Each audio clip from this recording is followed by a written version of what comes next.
me just check everything right fast. Let's make sure this is good. This is good.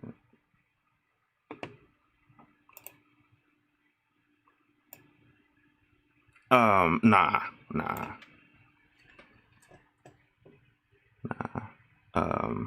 Louisiana. But hey, what's up, guys? Glad you guys are here to hang out with me. I'm doing another tech talk. This is Josh from KeepItTechie. Today I got another stream with another great guy that I found online. He actually has his own YouTube channel called Tech Simplified. Sly Gittens, Simplified, and I apologize for that. But he's been in the IT field for years, and like I said, I always try to do these streams just to bring other people's, accomplishments, experiences, and, all that onto my channel so you guys can get some information on how to actually get into the field. So, like I said, I appreciate you guys coming out.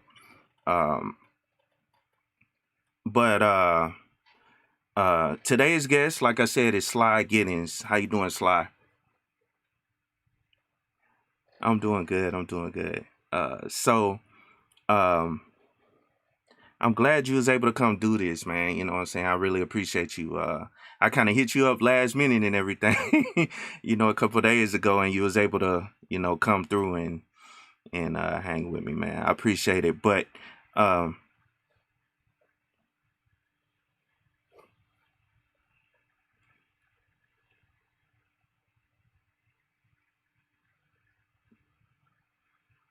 yeah, and it's interesting because I actually saw Sly about a year ago, which is what made me look him up.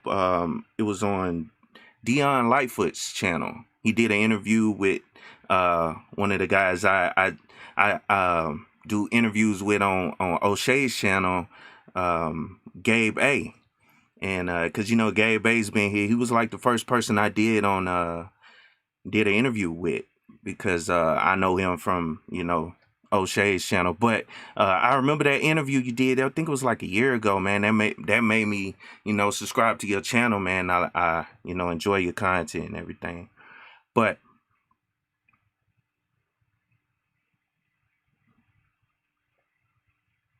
okay, yeah,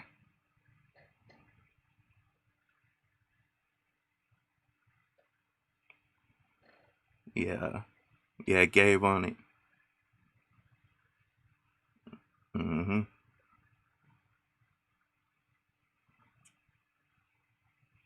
Oh yeah, definitely. But so let's go on and get to you though. So first off, I like to let you. I mean, you kind of already introduced yourself, but just give a little bit about your background and how did you get into IT? Hold on. I guess the main thing how I got into IT is 8 years old. My parents / my big brother brought home this old computer. And as soon as I got the computer, I taught myself. It was loaded with an old game, right? I had like Jeopardy or something, or Wheel of Fortune. And I started playing that, right? And then it broke. Then I had to figure out how to fix it. And I'm going through the manual, reading it, going to the library, figuring out, like, how do I get this thing to work, right? And my parents didn't know how to use computers, right? So I pretty much just fell in love with it from then, right? And what transpired from there is I started learning about, how to use a computer, how to, do like malware, like when I got malware, how to use antivirus, how to use anti-spyware, right? With the old type of users. Then my friends would call me, the computers would be broken. They're like, yeah, my computer's not working. I'm like, well, what's wrong with it? Well, we all know. That's why we're calling you. It's broken, right? So then I started fixing all my friends' computers, right?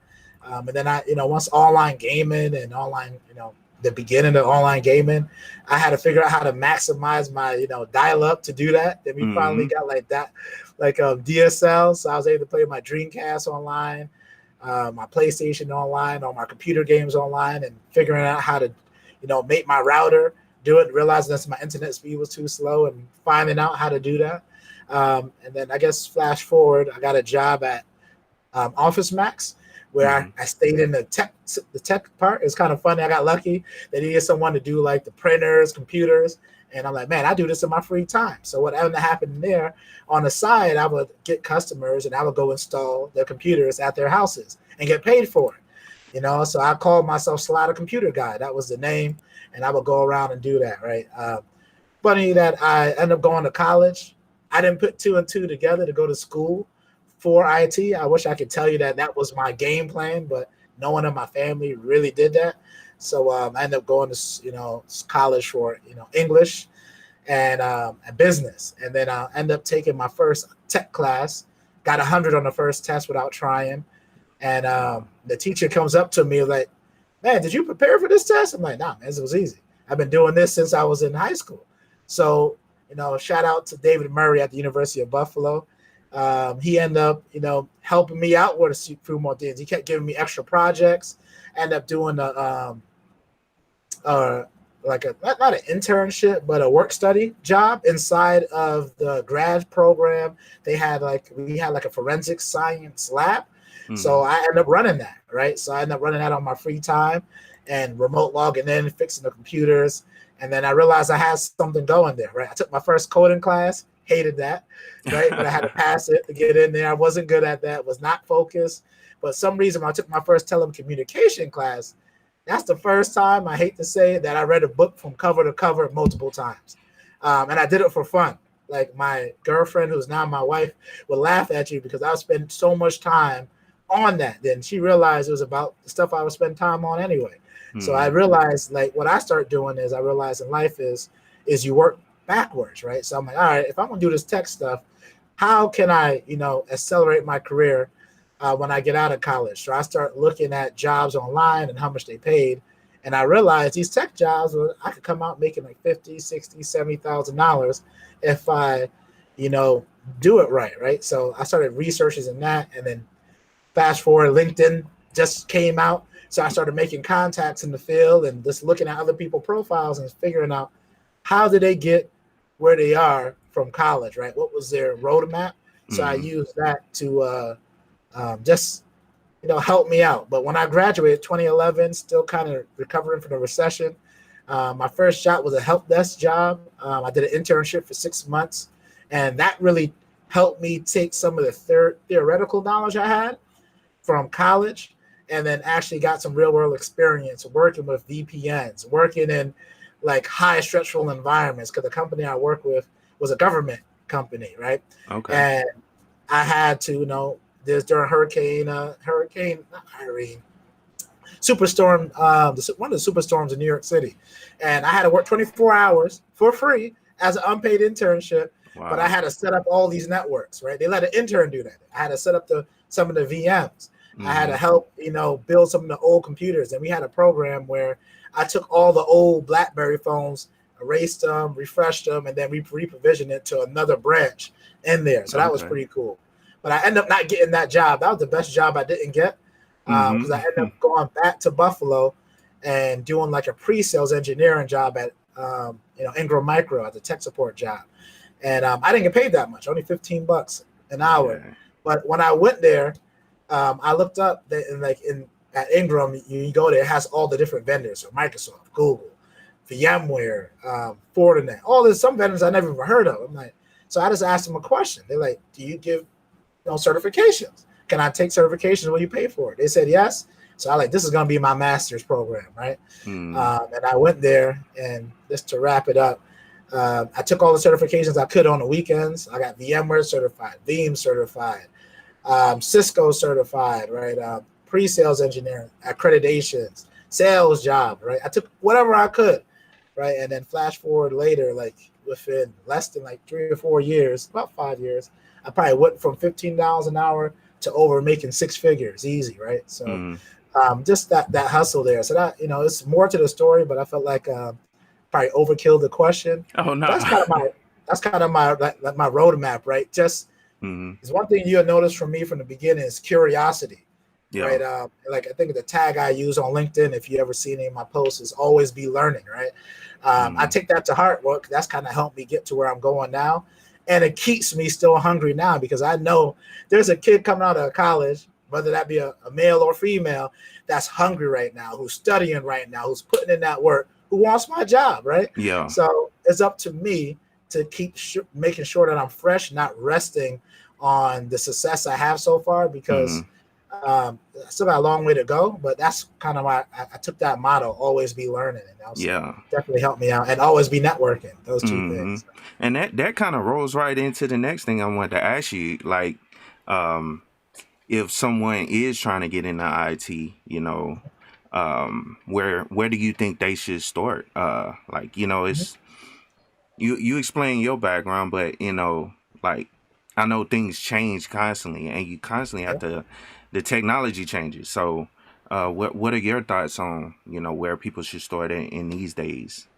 That's a good question. The first thing I usually recommend when someone asking that question is, they hate it most of the time, is because I ask them questions, is figure out, what do you want to do, right? Like, before I tell you on IT what you want to do, like, what do you want to do? What do you enjoy doing? Yeah. And when I used to get, I don't know what I enjoy doing. I'm like, what should you do for fun if someone's not looking, right? And sometimes I get people, I love creating images using like Photoshop, Canva, and I like to make designs. So, like, so you want to be a graphic designer? Like, maybe. I'm like, well, let's go take some training on graphic design. Here's a few websites. Go check it out and do that. I have my other friend who is an electrical engineer, but the first time he told me, the first time he shared his love of software engineering, I'm like, dude, are you sure you're not a software engineer? I know you're doing electrical engineering, but you seem more excited about this because you talk about these projects more than your the electrical engineering projects, right? So, you know, he didn't pay me any mind. He got his degree. And then when he graduated, the job he ended up getting was software engineering, not electrical engineering. So it was kind of funny. I'm like, man, you should have just went on it before, man, because I kind of seen it already. So what I recommend someone is figure out what you like doing.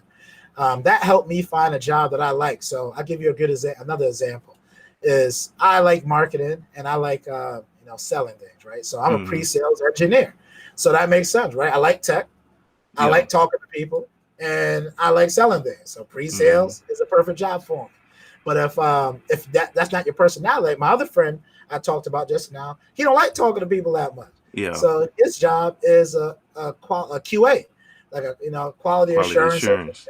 Yeah, right. He fixing bugs, right? So if I gave him my job, which I made a mistake doing one time, giving him an interview, he hated it. Right? The interviewer, like, it was my friend, like, man, he did not enjoy this job. This wasn't a good fit, you know, and that was my fault, right? Because I tried to align a job that was good for me, that was good for him. So that's one thing I would say, start off is figuring out, what do you like to do? What's something that you do already that maybe could you get paid for it, right? And then work backwards, right? So one thing I realized, like, could I get paid about talking about IT? Yep. I found pre-sales engineering, and I realized I could get paid. So what did I do next? I went to YouTube University, right? And I went on there and Googled the heck out of what is a tech pre-sales? What is a solution architect? What's a cloud architect? What's a system engineer? What's a sales engineer? What does it mean when I go to different companies? So I started going to LinkedIn job hunting, right? I went to where's the other ones, like JobVite or any of these this job companies, dice.com, and start looking at company postings and looking at what skills they had. So what I did then is I started highlighting the skills, right? To see, all right, communication, I can write pretty well. I can you know, communicate pretty well, I feel like, at least. And what technical skills did I have? Well, I know Windows, I know Microsoft, I know VMware. Okay, I don't know how to do these 10 things, but the 20 list, I can do 50% of them. So let's see, can I learn 5 more skills before I get there? And then when I'm in that interview, I can say, hey, this is what I can grow with you, but this is what I bring to the table. Then I have those jobs.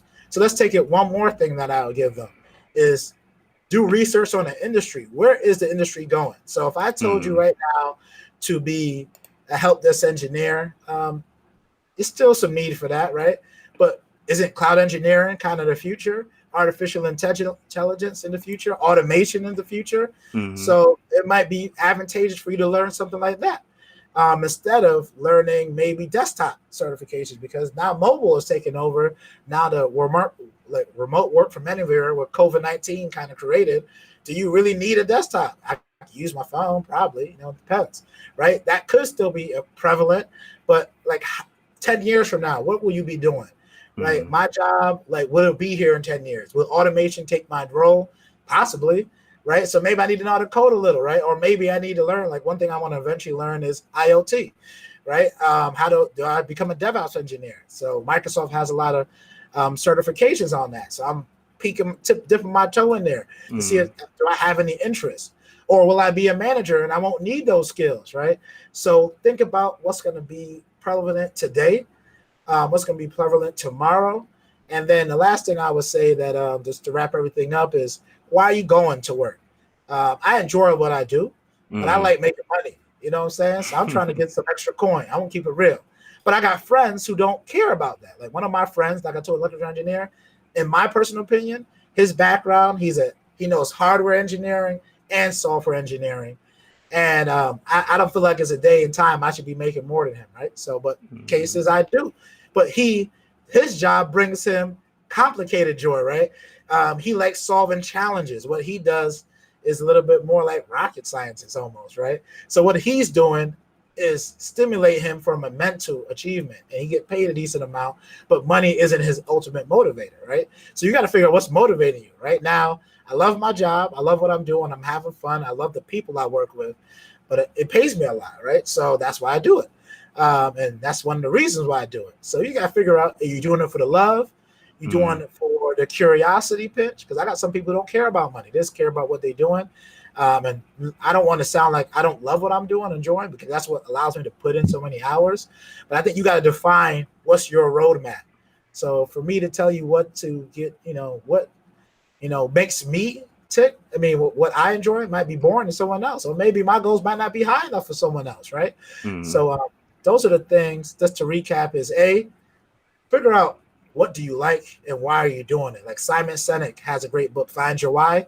Love that book. Figure that out, right? Next thing is figure out will it pay you for the lifestyle that you want to live. Like some of my friends live out in the country, and if they make $60,000, $50,000 that, they good because their house is on like 20, 30,000. They got a whole bunch of land and they good. They don't want anything else, and that's fine.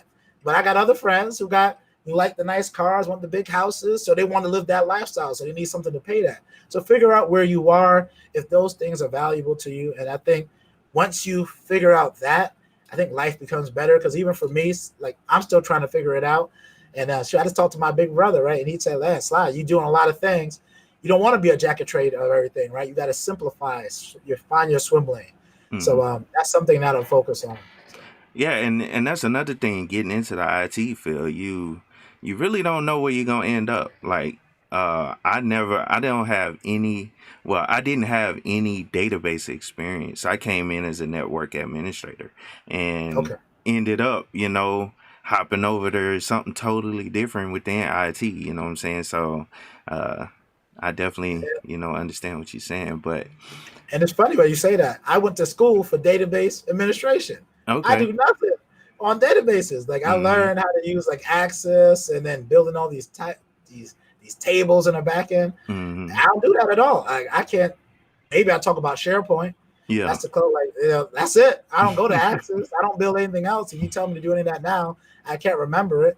Right? I start off as help desk. Right? So completely different than what I do now. So yeah. So I guess you kind of already answered my next question by saying that you learn all the time, you know what I'm saying, which is a good thing. That everybody should be, especially in IT, you should be trying to learn something new every day.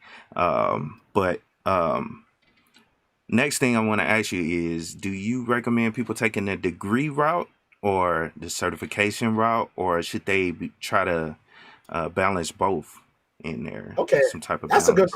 that's a tough question. Why do I say that's a tough question? If you would have caught me out of school, of course I would have told you go to school because I already accumulated that debt already, right? So but school. Let me answer that a couple of different ways. So what I loved about college is the friends that I met. Right, I still friends with them now. They help me solve problems now, and I got to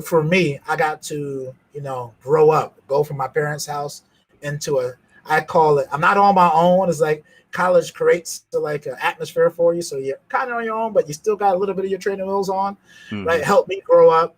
And I got to get exposed to different type of people that wasn't in my neighborhood. So when I grew up in Bed-Stuy in Brooklyn, most of everyone where I grew up is Caribbean. All the black folks I knew was Caribbean. When I came to University of Buffalo, it was different. My roommate was from Kentucky, and him being from Kentucky and me being from Barbados, like Brooklyn and Barbados, completely two different types of people, right? It's like, and I realized I got to challenge some of my assumptions, be around different types of people. But that being said, when I graduated, I had a lot of theoretical knowledge, but not a lot of application. But the good thing about, I took a lot of internships. So I found that I didn't get the job that I wanted, and that's part takes a little bit on me. I could have put more time in on getting other jobs and internships. So school could definitely be helpful. So it definitely helped me. I think where it helped me at, a lot of my tech reps is I'm a little bit more well-rounded in certain areas. Like I can write business reports. I know a lot about the finance stuff. I know how like a business runs. So not only do I know IT, I know how the business runs. So then I know how to apply IT to make it work. So why do I say that? I tend to find that I can do projects, so I get paid a little bit more because I can do two roles at one time. So then I get paid a little bit more. So do you need that? I don't think that's the case, because one of my friends, if anyone want to watch one of my my videos on my channel, Tech Titans, I got an actual video on this. My other buddy, John Dotson, shout out to him. So he graduated from high school. He went straight into work, and he learned all his skills, and he got all his certifications, and his company is paying for it, and he's going back to school, and they're paying for him. And this dude is solid, man. I mean, he knows way more how to code than me. He's better at security than me. I'll have no shame in my game saying it. The dude is a rock star, and he don't have a degree. So that told me right there it didn't matter. Again, when I went to a pre-sales, when I was doing tech support, one of the guys, you didn't need a degree. All you needed is a high school diploma. One of the guys was way sharper than me. He knew so many more things because he had hands-on experience. So I say that, and to say this, that you don't need to have either or, but you just got to have I think when you don't have a degree, you need to have a clear vision of how you're going to use it, because sometimes it takes a little bit longer. So what I've been finding on job roles, because I do help people, with finding new jobs, right, is if you have a high school degree, they want more work experience, right? So for me having my 4-year degree, they might say, Sylvester, for this senior engineering role, you only need to have 4 years of experience. If you have a high school diploma, we want you to have 8 to 9 years of experience, because they probably considering the 4 years where I was in school, you were working. So does it align to this role, right? Yeah. So that's something I'm seeing that you have to overcome. Some of my friends have masters, but they got very specific masters, right? Masters in data analytics, or they have masters in automation, or even information security and cybersecurity. So those things would take off that job, that experience requirement by a little bit. So maybe they need 2 years of experience where I need 4 years of experience, right? So I think it just depends on the job role and the job that you're doing.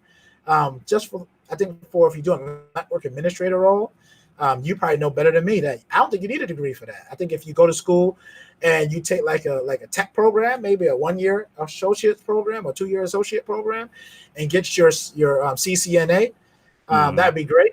One thing I did find is, to sum this up, is my buddies that I wish, if I could go back and do one thing, I would have made sure when I was in college, with that free time I had, took all my certifications there.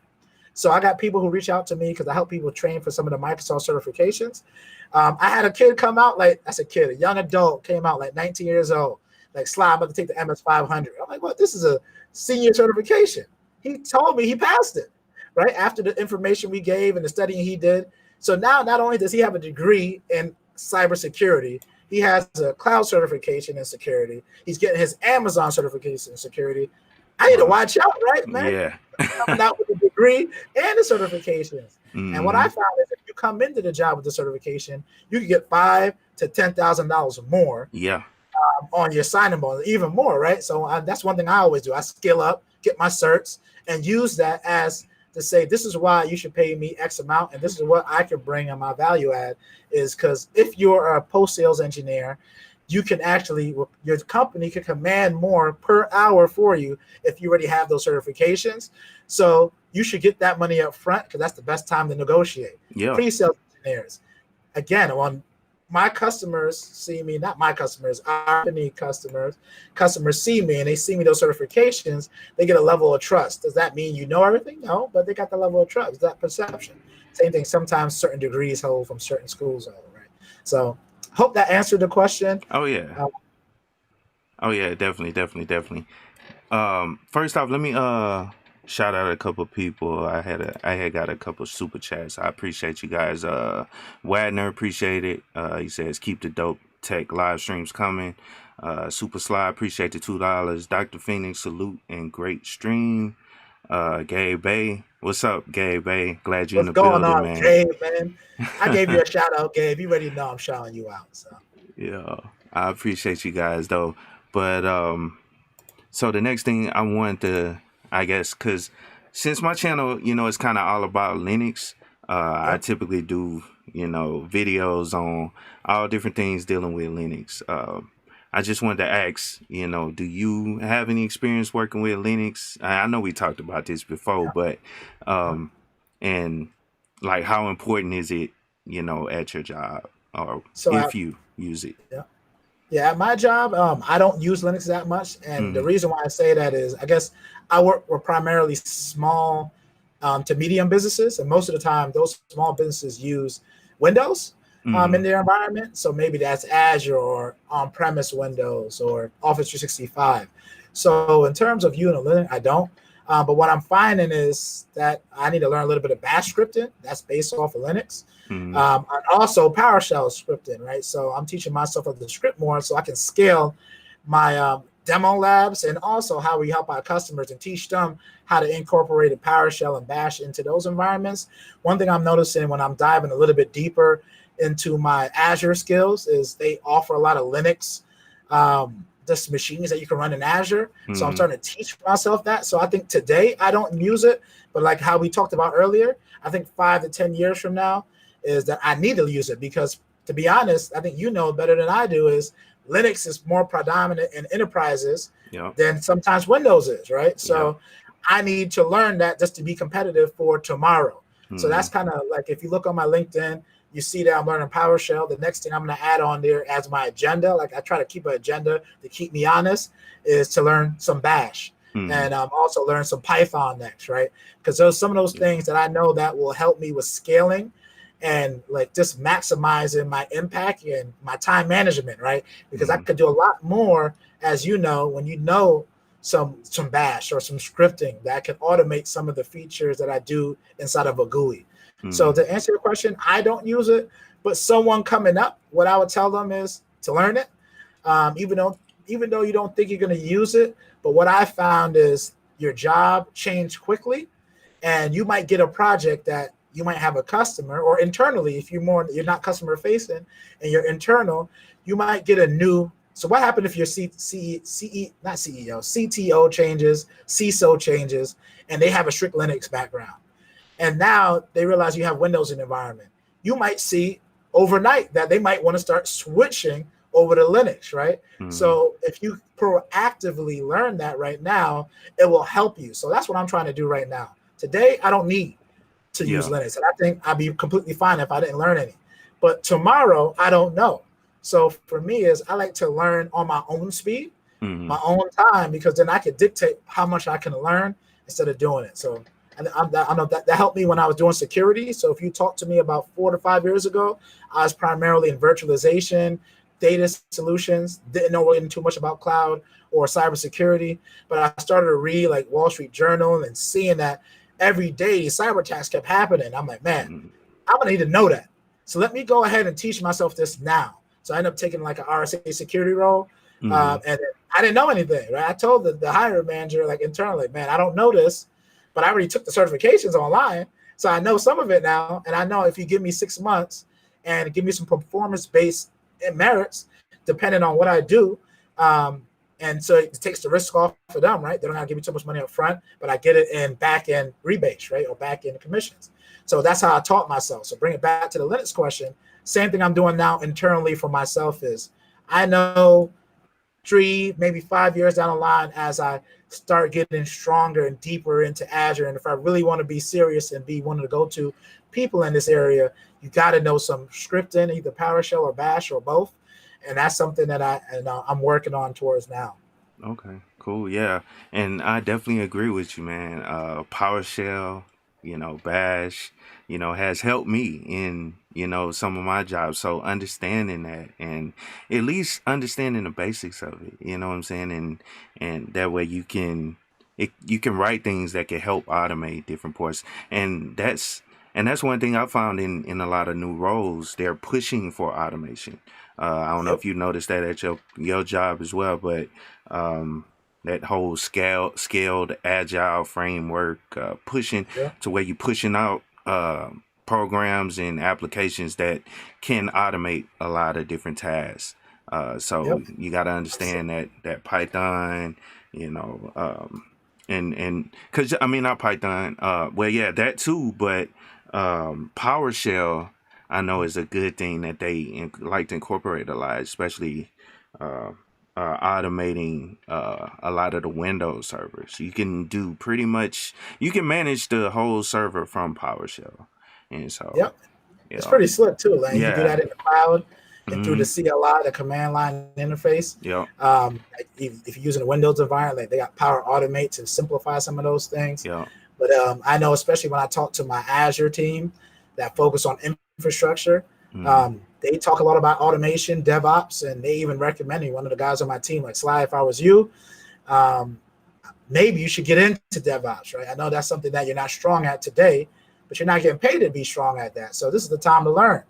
And the best thing I like to always give back, right? So next Thursday is my birthday, and my whole premise this year is about giving back. So one thing I would say is just figure out, even if you're not strong at something, like something that I'm learning from I got a 1-year-old daughter, right? mm, She's teaching me how to learn over again because I see her just learn how to walk, falling, getting up, walking, falling, yeah, getting up, walking, and just loving it, right? So like I'm teaching myself, how to do some of this PowerShell, and it sucks, man, because I don't know how to do the simplest code. And I'm like, mm, man, I take a day off, and I'm like, man, I look at my daughter, she didn't take a day off, just walking. So what I'll give to you that I wish I would tell my younger self is this when you fail and just get up quickly, figure out how do you fail fast, and just keep doing it over and over because it's one day. I can tell you when I took this role, I was good at security, but not Microsoft security, and Gabe knows because we talked about it. But I say 3 months into the role, stuff started to click. 6 mm, months in a row, I got my certifications. Now I'm progressing, right? And I can't imagine a year from now how much more inclined I will be, right? But each day I'm trying something new and pushing myself. And one thing that just to go off a little bit off topic is, it's one thing in tech that I think we talk about technology so much is don't forget about the people that is there, networking, making friends with, right? Like these conversations. Now I got you on my network. I can reach out to you. I'm like, hey, I need help with some Linux. Where should I go? Right? These are the relationships that carry us forward because, as you know, the IT field isn't as big as people think it is. So you run into those people. So always be networking because your might help you for your next job. Because I know for me, I made relationships either through people I met from work, creating a YouTube channel and creating a portfolio for myself, and just like creating events. If keep doing that, and that will build your networking base. No, I went a little bit off topic, but I try to use this oh time to no, say, just to give back to people younger and older than me, because I get questions all the time that people who are experienced SharePoint reps, right, that know it in and out, but realizing that the landscape is shifting and now they're learning something else. Where do they go? Right. And as the best thing I say is, network, because you can ask those questions. Like, so, you don't know how much I'm learning from you today. I learned from Gabe or other people in my environment that give me perspectives that I just don't have that mm, accelerate my learning. Right. So that's the yeah, main thing I say is a big thing for, for anyone. Right. Just to yeah. always be learning, always be networking. So, Yeah, definitely. And I 100% agree with you, man. LinkedIn is a great resource, you know what I'm saying, to help you with networking, finding people that, have some of the same similar skills that you have, you know what I'm saying, and learning from them because a lot of people post up, it's starting to turn into like a real interesting social media platform. To me, is more interested in Facebook nowadays because I don't even go to Facebook anymore. I used to go to Facebook a lot, but LinkedIn, people are posting, their accomplishments, and it just the motivation aspect of it, kicks in as well. Oh, he got this certification, man. I need to, start studying up on this as well. That might be a new area I need to look into. So yeah, LinkedIn, having a LinkedIn profile, putting your information out there and networking with people is a great thing that a Yeah, lot of people need to take advantage of. Go and ahead. it's cool just to be a brother in that technology. Is just I get to see other guys. Like at my job, we got a few brothers, and we actually have one sister on our team too. That's super smart, right. So I get to see other people that's ahead of me in terms of like experience and years, Hmm. and behind me, right. That I got to help pave the way for. Yeah. That I get to just learn, right. I'm getting to learn so much that there's other people that also share this love and curiosity for technology, and they go about it different ways. And every time I think that not to compare myself to anyone, but I'm like, man, they just got this certification. All right, let me go reach out to jobs, man. Like I'm trying to get this Linux certification, man. What tips you got for me, right, man? What made you go get it? Like, oh, this is why I got it, right? And just to see that to me, this makes it a little bit more real. Hmm. Seeing directors out there, right? I was director of technical product marketing, right? And I went back to technology, different roles. Some people never knew you probably mix those two together.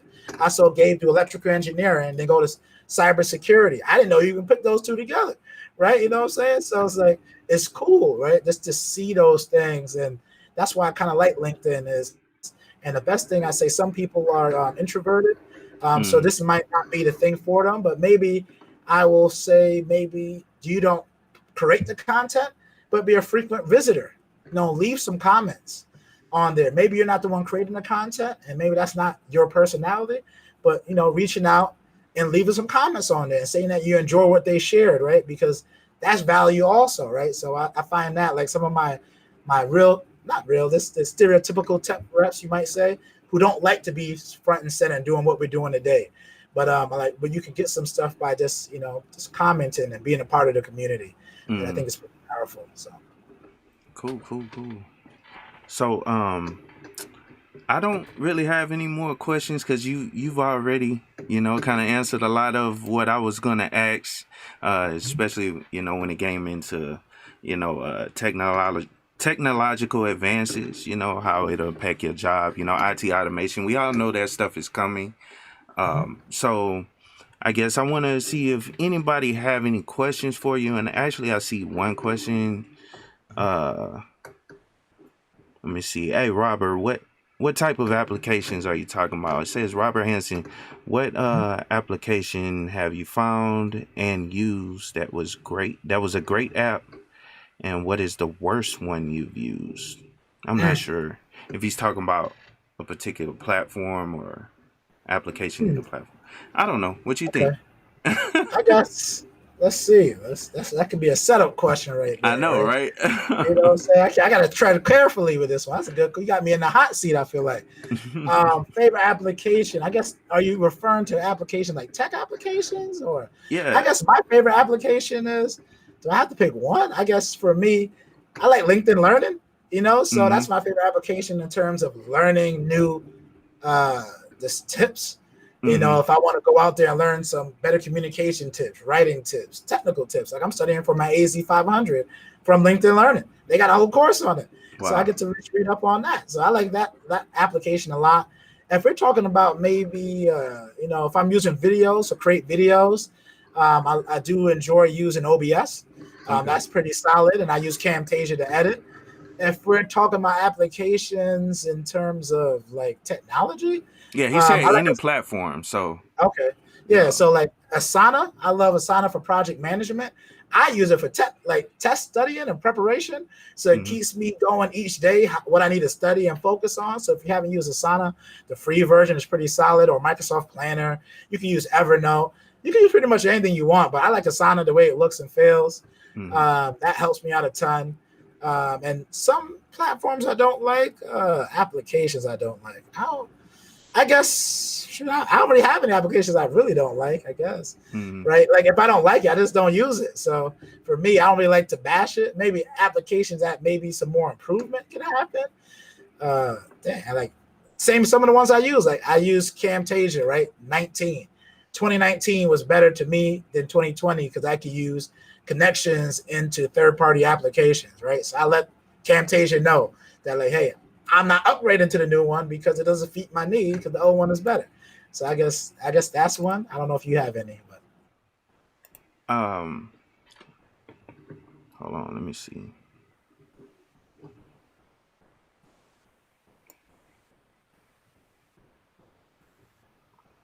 Okay, so we got another question, and I apologize. I was reading the chat as well. But what are your thoughts on cloud computing versus edge computing? Do you?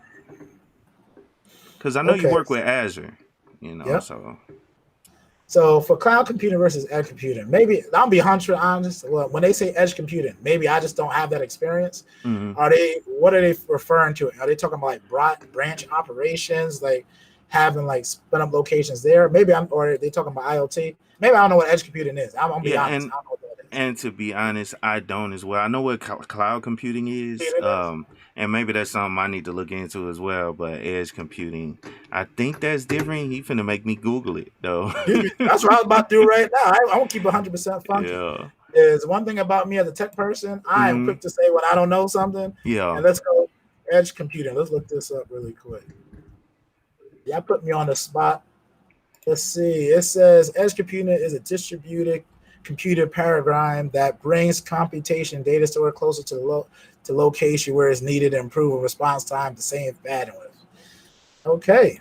Well, one thing I'm thinking is like, you know how they had that geo replication stuff where it pushes data to kind of, I guess, a local area. Well, it's synced, all the time.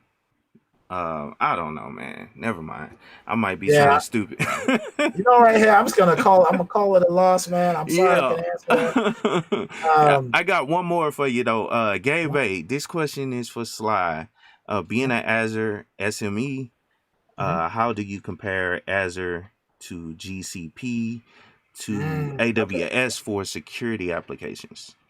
That's a good question. So that's actually a really good question. So I get that question quite a lot. So one thing I could tell you is Azure is number 2 when it comes to, cloud. Like Amazon has majority of the market. I think everyone knows that. Mm-hmm. So what I'm seeing is just in terms of adoption, that I'm seeing that Azure AWS security is a little bit more prevalent out there, even when it comes to like certifying.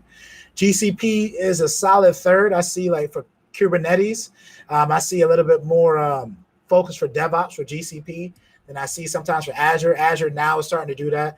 They have like certain events that's all about DevOps, so I think they're getting a little bit heavier into it.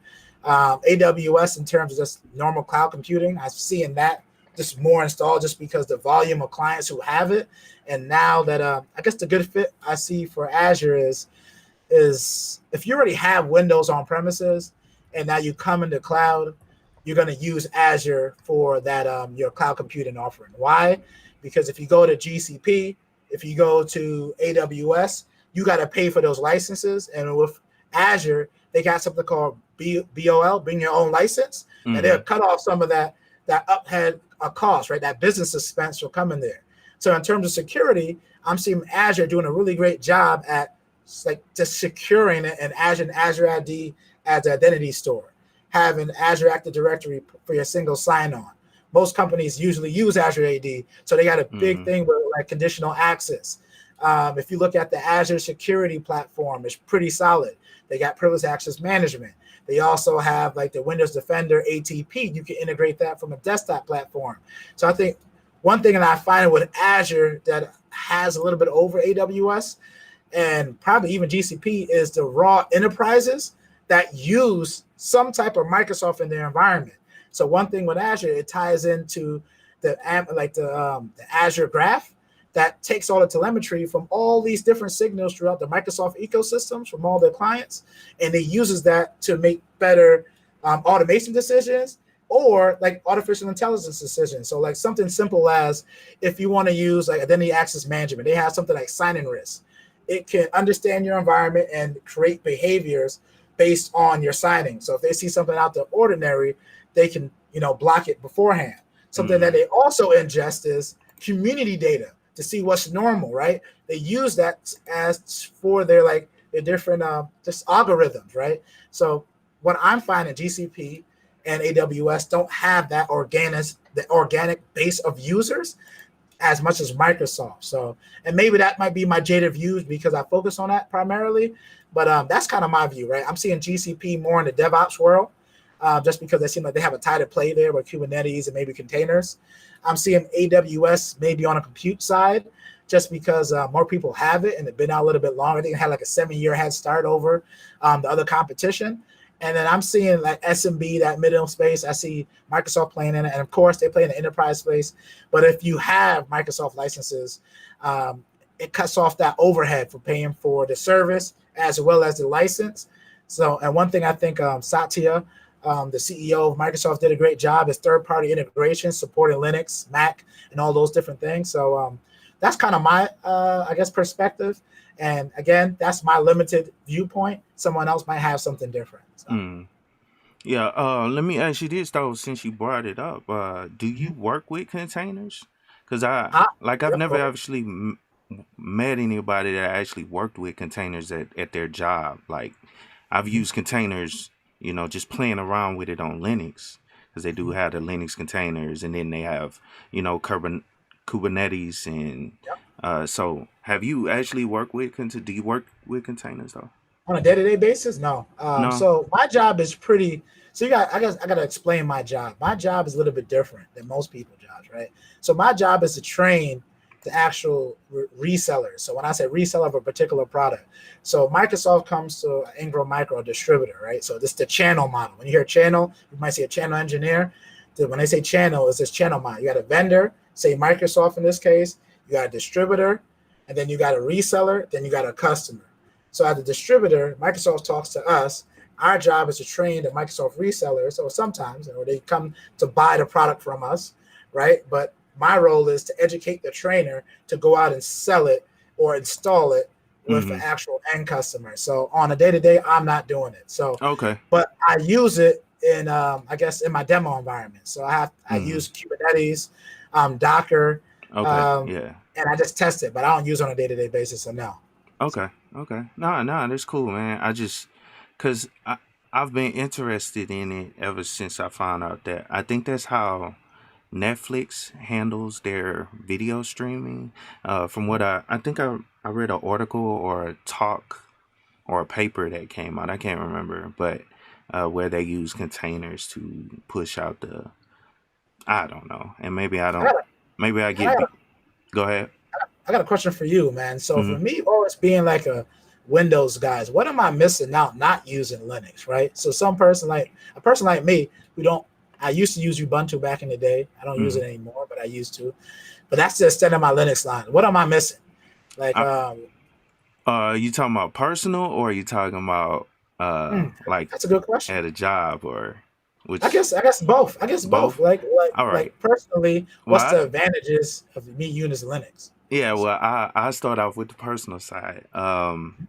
Privacy is mhm, a big thing that I'm into, and I like to, maintain my privacy while I'm on the internet. And that's one mhm, good thing about using Linux. You can actually do that. They have a lot of tools that allows you to, protect your privacy. And a lot of these other tools, they're out there, for other platforms, but um, you can containerize things. You can just keep things separate from, like, I have browsers that are specific things that I want to do, like banking or something like that. I use a different browser as well as a different VPN connection. So the whole privacy thing to me, is just excellent. And then also, it goes back to what you said earlier, um, like on how you got into IT, tinkering with things, tinkering with computers and stuff.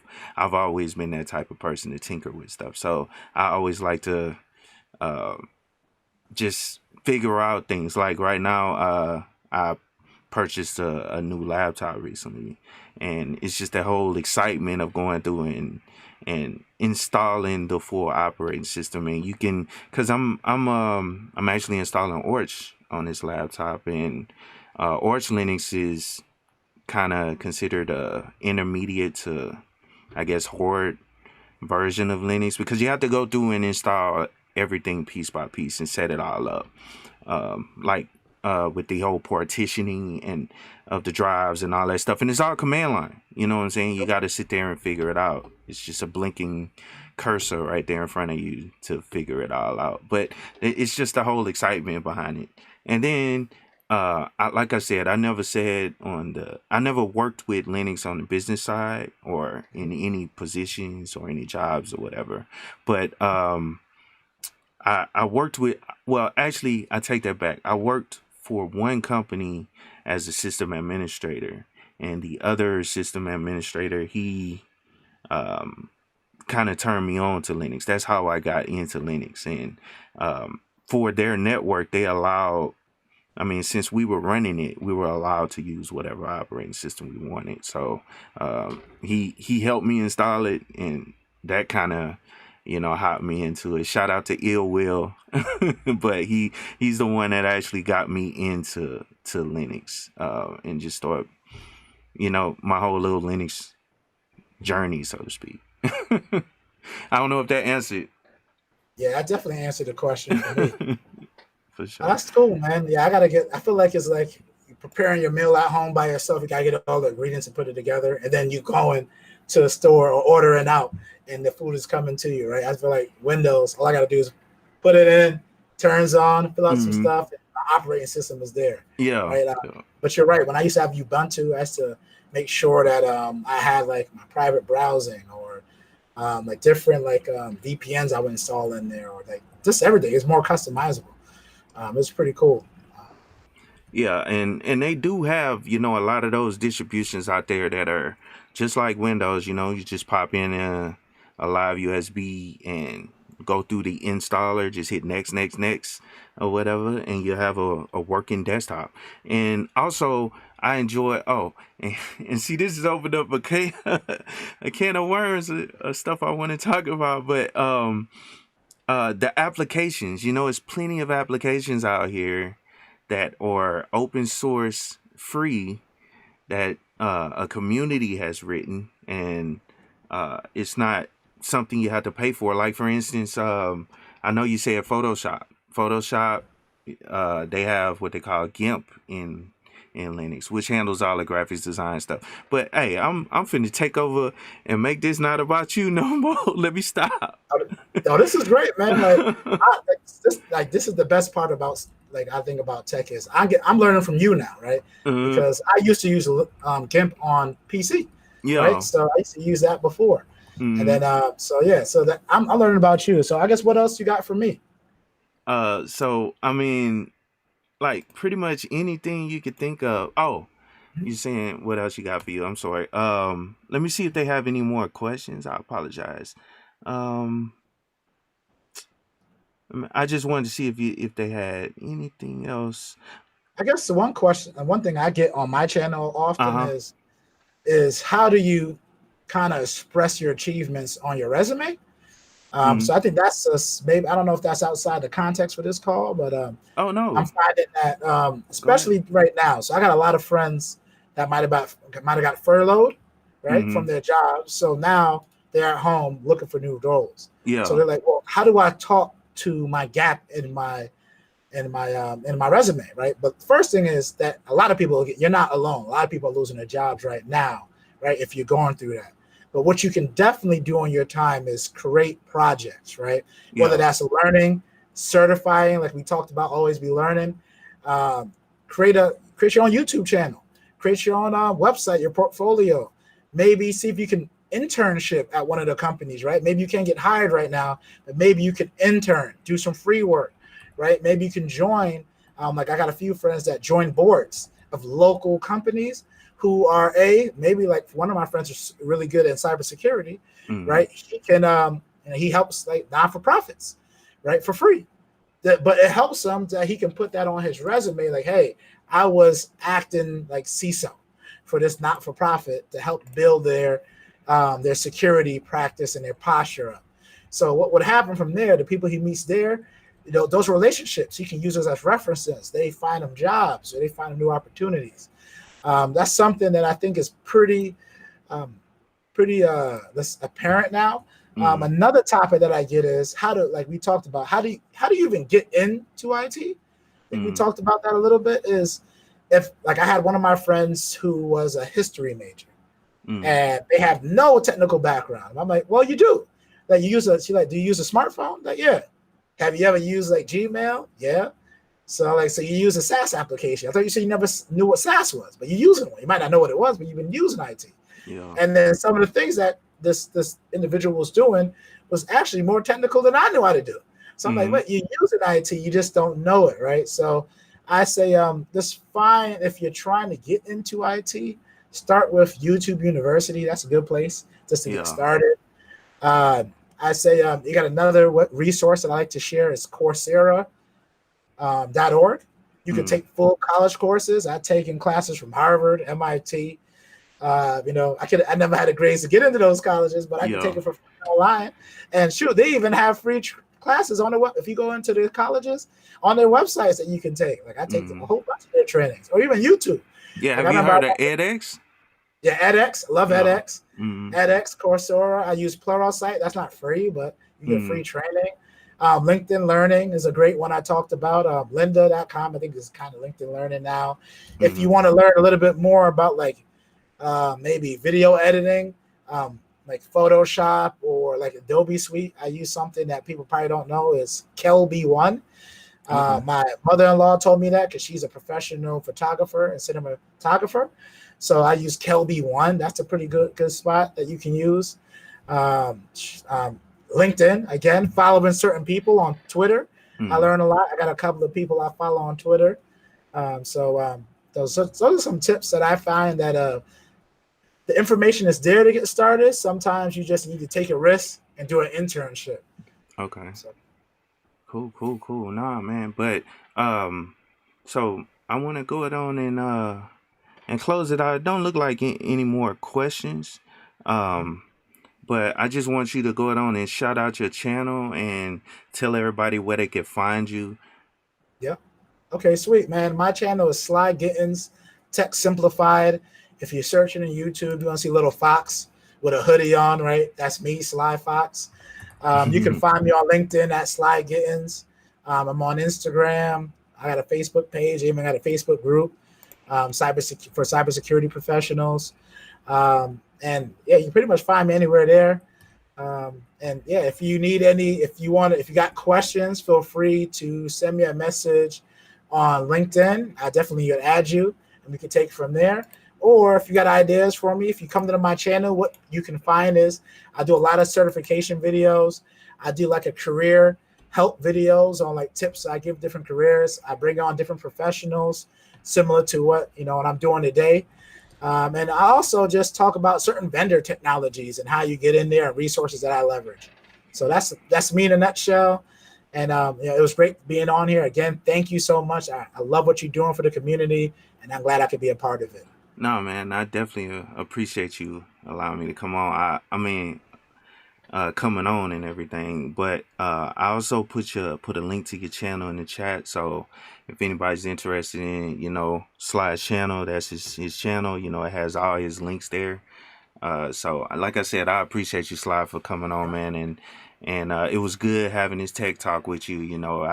I could really, go and go, especially when it comes to tech and everything. Same here. We could be talking for another 2 hours if we don't stop it. I know, right? So what I'm going to do is I'm going to have you on my channel one of these days, right? Okay.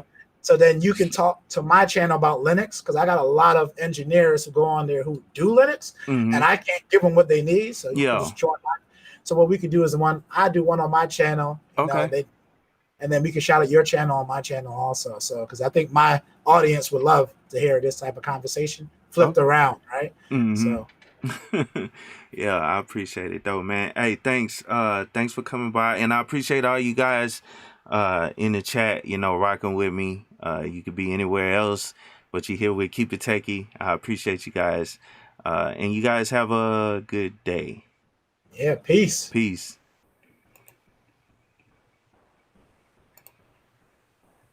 Yeah, thank you. Thank you. All right, we